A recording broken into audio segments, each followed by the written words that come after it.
For this video, I want to do something really different than what I usually do, and I think it's going to be a lot of fun, and you'll see why in a minute as we get to it. Now it's 2026 right now, and it looks like I've been on the road for about 30 years. This started in 1991 when I was 31 years old with my first month-long trip.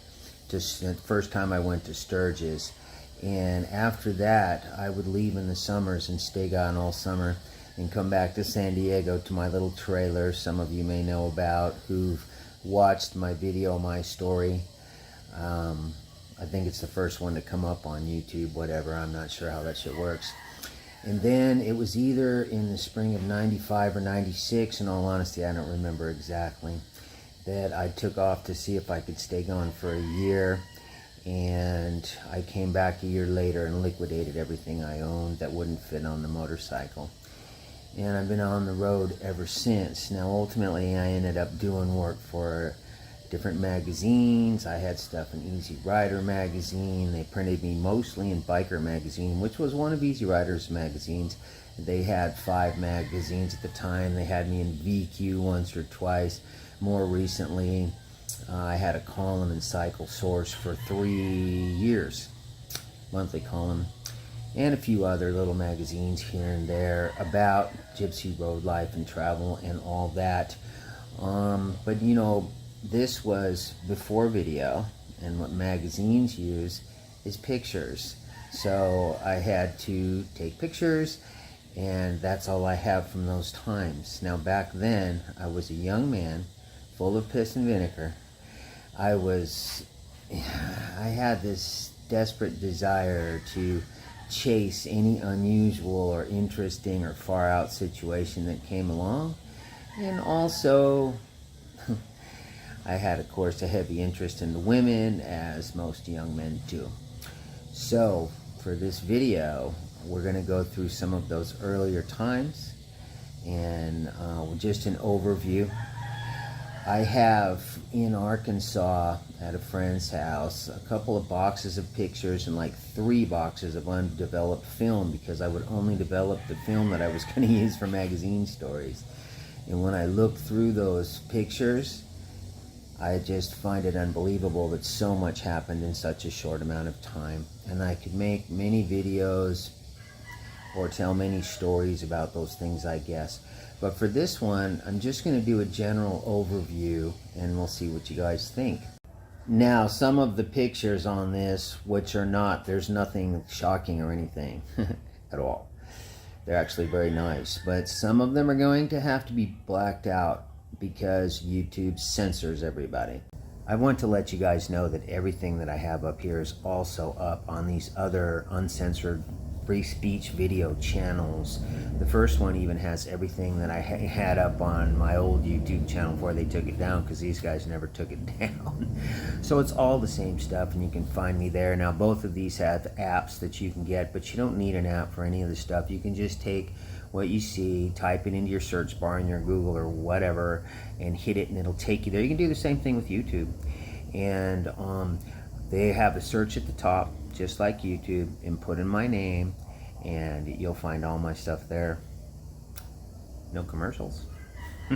This is also a really good resource for anything else you might want to use it for too, which I strongly suggest. With that, you know, let's get started. This was at the Bonneville Salt Flats. You can see that the bike is sitting on the salt. You can see the salt on the tires. Now Panhead Billy's Panhead is registered as a 1960, but he built it himself, and it actually is made from all different gear parts. Something you cannot see from the picture is that his exhaust pipes are held on with hose clamps. His primary is held on inner and outer, the complete thing, with bungee cords, probably to this day. And the whole bike is that way. And the bike looks like it couldn't get across town, but I began to see him all over the country. And there was a couple of things that there's one thing that I really learned from him, is that your bike does not need to be perfect to go somewhere. All what you really need to do is pick up your balls and set them on the seat and hit the road. I think the majority of the obstacle is in the mind. So another thing that happened with him was, and this is where he influenced me quite a bit, was that when I first went to take off, I started taking trips, and they got longer and longer, and then I started hating coming home, and I just wanted to be back out on the road all the time, because out there is where my spirit came alive. It went back to sleep when I got back to the city of San Diego where I lived.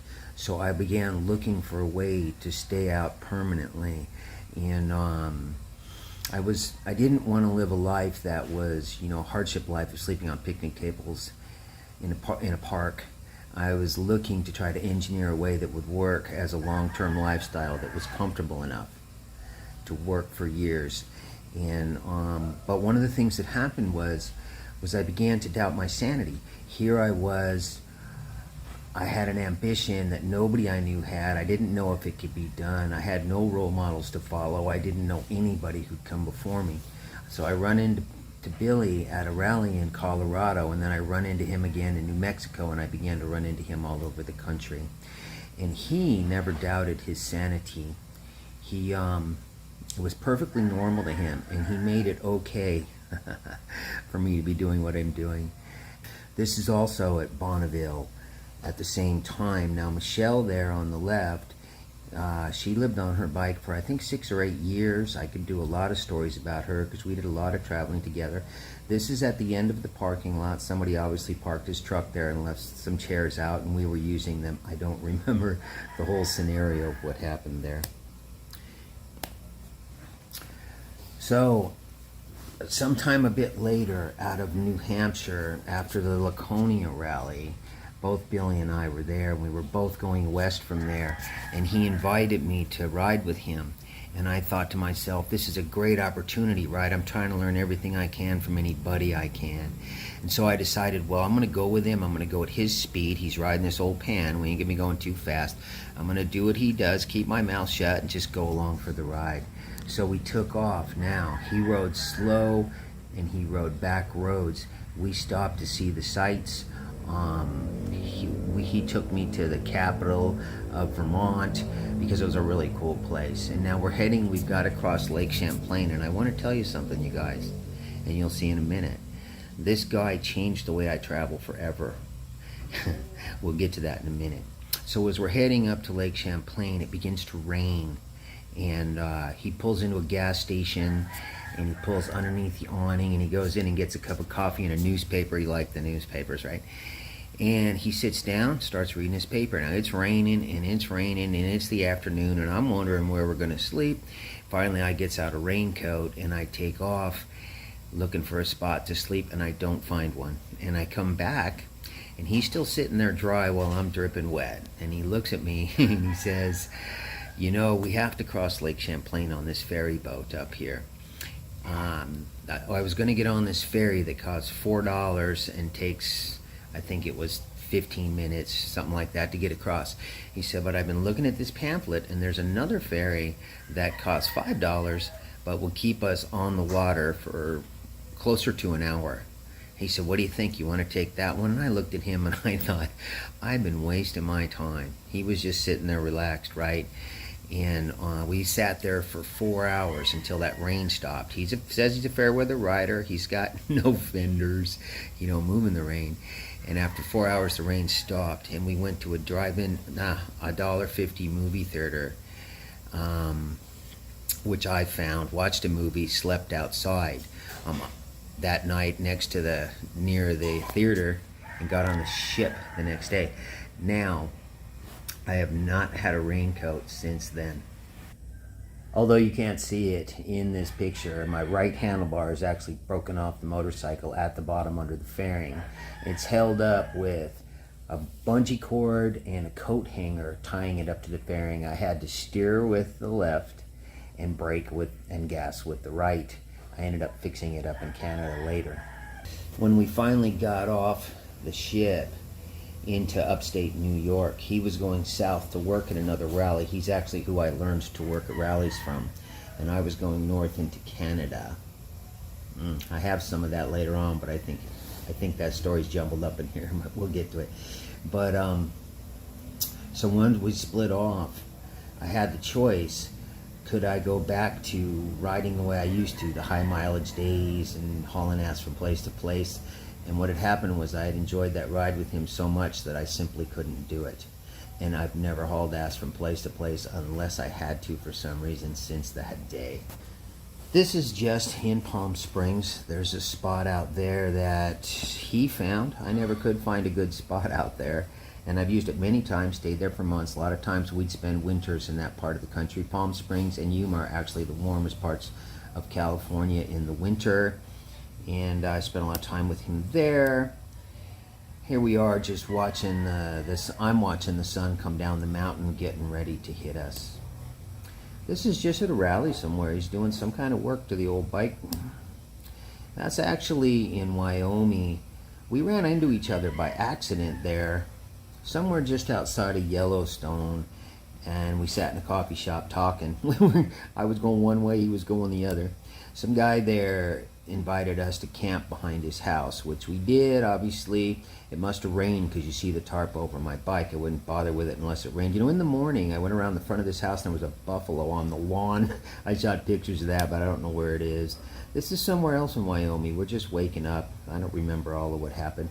We don't see Billy much anymore. He's really aged out. He was 50 when I met him, and I think he's in his 80s now, and arthritis, and his health isn't good, and hip replacement, these kind of things. He never did take that good care of himself, but that's just what happened. So we don't see him anymore. But this was a long time ago. It was in the 90s.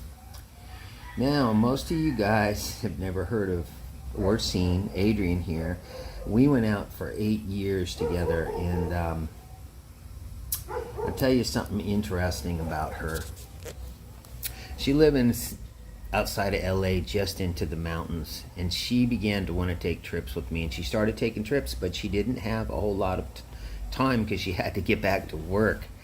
And I told her at one point, she said, I want to come with you for longer. I said, you've got to get your expenses down. She said, I am. I've got some roommates coming in. I'm going to get them down to $900 a month. I said, that's not an acceptable amount. I mean, at $900 a month, you need $900 to leave. $900 when you get back, you'll be broke. You need $1,800 before you even leave, just to go for a month, right? She said, well, what's the acceptable amount? I said, $200 or less. She said, that's not possible. I began to look, and within a couple of weeks, I found 2, maybe 3 different options. One was a woman had an old trailer, beat up trailer on her property, and I just stopped and walked in. I said, you want to rent that trailer? She said, okay. She said, but it's not in working condition. I said, I'll fix it. She said, all right. I said, for my girlfriend, you know, she needs a place. She said, okay. She said, and I'll tell you what, you can have the first month for free while you fix the trailer up so that she can live in it. And then I found another one, which was actually on the edge of the property of the house that she was renting, this big house she was renting at the time in the mountains. And a tree had fallen on it. Now, this was a park trailer, a big old thing, and it was a little bit beat up. And I told her, I looked at it and I said, ask your landlord if you can rent it. And she rented it for $150 a month. I went in and fixed some things up on it, just put it together so you could live in it. See, I think Adrienne couldn't find cheaper rent because she believed she couldn't find cheaper rent. Also, maybe she was not willing to move into something more simple and less luxurious, I don't know. But when she did, boy, was she glad she did it. This is actually in that trailer that I fixed for her. I don't have too many pictures of it. I wasn't taking a lot of pictures back then. This is my father and his second wife. He's gone now. That's just the back of the trailer. This really worked out for Adrienne because her mother got sick and it took her a long time to die from cancer. It was horrible. It was one of those long drug out things, and she could spend a whole lot of time with her mother because her rent was only $150 a month. And she began to travel with me a lot more. Now, we went out for 8 years. Did I say that? I could make a whole lot of different videos about her. I'll give you a little bit of one here somewhere. Here she is on her little motorcycle. She began to take a lot of trips with me. Sometimes she would ride with me, and other times she would come on this little bike she called Tink. I guess it was short for Tinkerbell. Looks like we're in Utah there. I don't know where that was. At the Grand Canyon, obviously. Looks like Colorado to me, huh? I used to sleep out a lot. I think I said that too, without a tent. I use the tent all the time now, but back then I liked just sleeping under the sky. Here we are, just getting cleaned up underneath a bridge in a creek. I do that still to this day when I'm on back roads. If I'm dirty, I'll stop where the road crosses a creek, take a bath, put on clean clothes, get up fresh, and move on. So that's what we're doing. We worked at motorcycle rallies. There she is working. Obviously San Francisco, huh? 8 Ashbury Street. Yeah, I remember this one. This was New Year's Eve. Well, the night before was New Year's Eve, and we was riding down the road at night, going back to our camp, and the bike broke out in a loud knocking sound, and I pulled over and shut it off, and we were pushing it down the road while the fireworks were going off behind us. And I put us behind this building where we stayed the night, and in the morning I pushed it out into the parking lot and began to try to figure out what was wrong with it. And a couple guys came by and took me to a shop where they let me take my bike apart. I had broken a lifter wheel. I didn't know anything about lifter wheel problems at the time. I know all about them now. But I managed to get the whole thing fixed. It ruined the cam. I bought a used stock cam off the local Harley dealership, where they were really cool to me there. This is in Tucson. This was in Tucson. No, Yuma, Arizona. And I remember I only had $240 to my name at the time and managed to get this whole thing put back together. I had no idea what I was doing. It was all learn as you go. This ship goes from Baja over to the mainland, and I was warned before I got on it, right? It's an old tub. This one looks okay, but it really wasn't. And I was told by friends to bring a piece of rope and tie my bike to the wall, because the boat, as soon as the stabilizers are out, whatever that means, and as soon as it was out, it would begin to rock, and it did. It rocked from side to side. It had 6-foot windows in like, I don't know, one of the areas in there, the kitchen or something, and they go all the way down into the water and all the way up into the sky. It just rocked. It's an 18-hour ride, right? Old boring Adrienne, she went into the passenger lounge and just kicked back. I went to explore the ship. I ended up in the bar that night, and there was a band playing, and they were all sitting down. I got no pictures of this. And and there was people on the dance floor. And as the ship would tip to one side, they'd all be slipping that way. As it would tip to the other side, they'd be slipping that way. And I mean, I was cracking up. It was funny. And I went back to the passenger lounge, and Adrienne, I walked in, and it was full of diesel fumes, man. That stack was leaking. That ship didn't run well. It was leaking fumes in there. I was surprised everybody wasn't dead. And I went to get her up. She said, "I'm sick." I'm like, yeah. So I got her out of there. And on these ships, you generally sleep on the back, as you'll see here pretty soon. You can usually sleep anywhere you want. And the back deck, usually sleep on the deck. But I put us forward of the stack. I didn't want to be behind where you could smell those fumes. And we crashed out there, and in the morning, this guy wakes me up. He's like sweeping the deck, right? And he's all pissed off, man. And he's like, "You gotta get up." So I gets up, and we're right next to the bridge. And the captain is right there. He's got the door open, and he says, "Come here, man." So we go on into the bridge, and he gives me the wheel to his ship.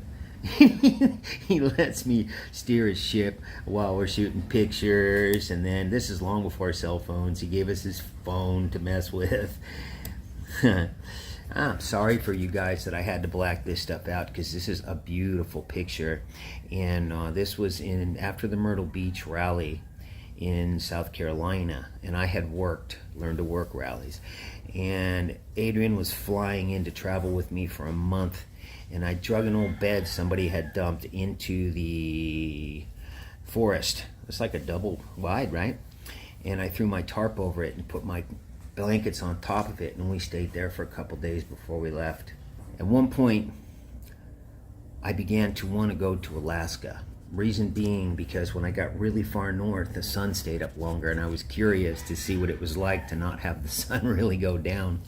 And so I learned about the ferry boats that go up to Alaska. They leave out of Bellingham, Washington, and they go along the coast of British Columbia and up through the Yukon, and ultimately into Alaska. And so I got a hold of the ship lines, and I traded a magazine story back then. I was doing Easy Rider stuff, right? And I got us free passage onto this ship. Now, the ship never goes out to sea. It stays in these islands and coves along the whole way. It's like you're on a riverboat. What we have here is some other riders that are waiting to get on to the Malaspina. I think that's it behind them, that ship there. Now on the deck of this ship, the low-life passengers like me, they put their tents up on the back deck, and because you can't stake them down, they duct tape them down. So you're living in this floating campground. It was 4 days on this ship and 2 days on the next, 6 altogether. And so you're living with all these people. Now, all these guys are up there trying to frantically get their camp set up and grab a piece of turf and claim their spot. And Adrienne's looking at me, she's like, Scotty, we gotta get our stuff set up. And I said, wait a minute, man. This ship's going north, right? Yeah. Any weather hits us is probably gonna come from the west. So, to our left side. So, although it's a nice day right now, why don't we put our tent up against the stack on that little piece of deck there that would block us from the wind? So we did.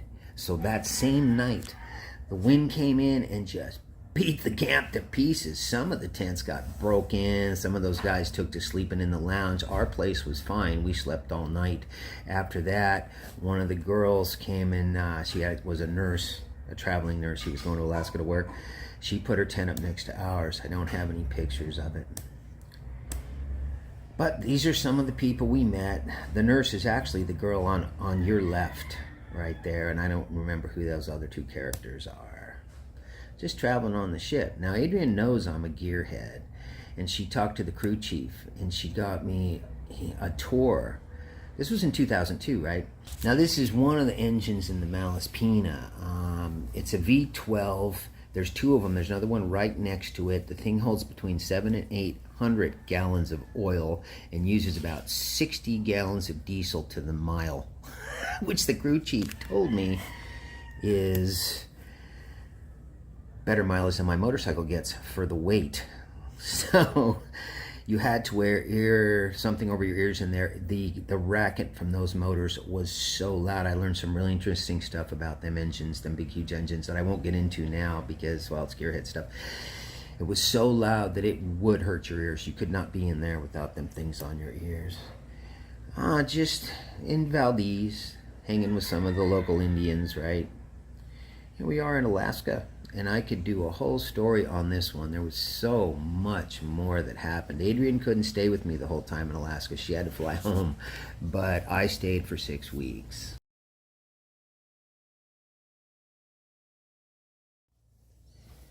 You know, I was talking with a friend recently about he was talking about some stuff he'd seen on the news that sounded like bullshit to me.